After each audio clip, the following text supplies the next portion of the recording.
সন্দেশখালী এবং সেটা রাজনৈতিকভাবে উত্তপ্ত।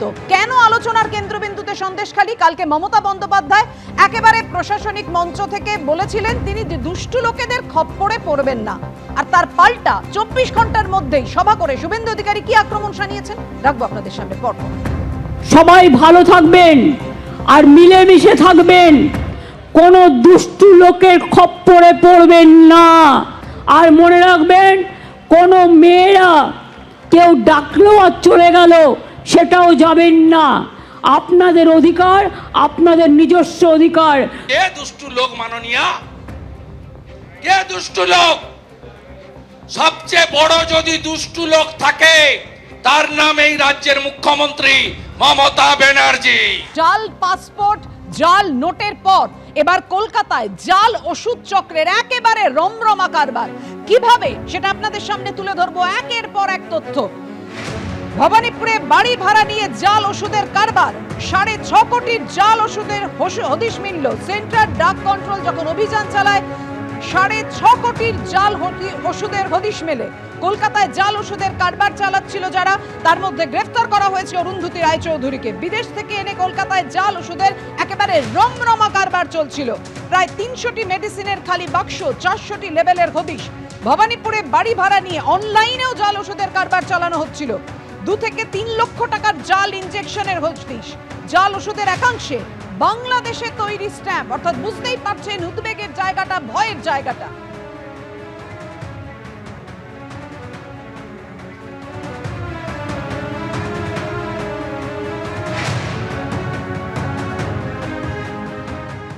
দক্ষিণ কলকাতার 2টি জায়গায় হানা দিয়ে প্রায় 6 কোটি 60 লক্ষ টাকার জাল ওষুধ বাজেয়াপ্ত করল কেন্দ্রীয় ড্রাগ কন্ট্রোল বিভাগ। দক্ষিণ কলকাতার ভবানীপুরের একটি গোডাউন এবং তার পাশাপাশি সংশ্লিষ্ট গোডাউনের যিনি কর্ণধার তার বাড়ি দক্ষিণ কলকাতার লেক প্লেস এলাকাতে, এই 2 জায়গায় হানা দেয় কেন্দ্রীয় এই ড্রাগ কন্ট্রোল বিভাগের আধিকারিকরা। যে ওষুধগুলি বাজেয়াপ্ত হয়েছে, ড্রাগ কন্ট্রোলের বক্তব্য এই ওষুধগুলি বেশিরভাগ বিদেশ থেকে আনা হয়েছে, কিন্তু আমদানি সংক্রান্ত নথি তারা দেখাতে পারেননি। ওষুধগুলি জাল বলে তাদের কাছে অভিযোগ আসে এবং তারা খতিয়ে দেখে সেই বিষয়টা নিশ্চিত হওয়ার পরই তারা তল্লাশি অভিযান চালান। এবং যে ওষুধ বাজেয়াপ্ত হয়েছে তার মধ্যে বেশিরভাগ ওষুধ বাংলাদেশ থেকে এসেছে এবং বাংলাদেশের স্ট্যাম্প রয়েছে তাতে।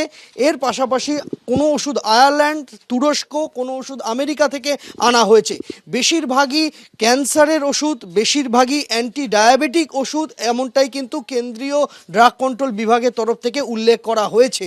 যে ওষুধগুলি এখানে মজুত করা হয়েছিল তার এক একটি ভায়ালের দাম, এক একটি ইঞ্জেকশনের দাম 2 লক্ষ 3 লক্ষ টাকা করে।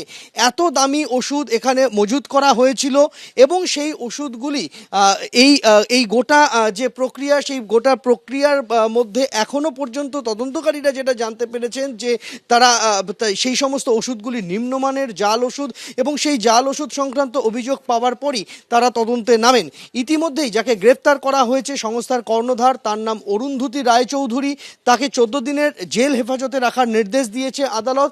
তাকে জিজ্ঞাসাবাদ করে এই গোডাউন থেকে কোথায় কোথায় এই জাল ওষুধ সরবরাহ হয়েছে সেই সূত্র খুঁজে পেতে চাইছেন তদন্তকারীরা এবং কোন কোন ওষুধের দোকানে সেই সমস্ত জাল ওষুধ গিয়েছে তারও খোঁজ চালাচ্ছেন তদন্তকারীরা। সন্দীপন গুপ্তর সঙ্গে সন্দীপ সরকার, এবিপি আনন্দ, কলকাতা।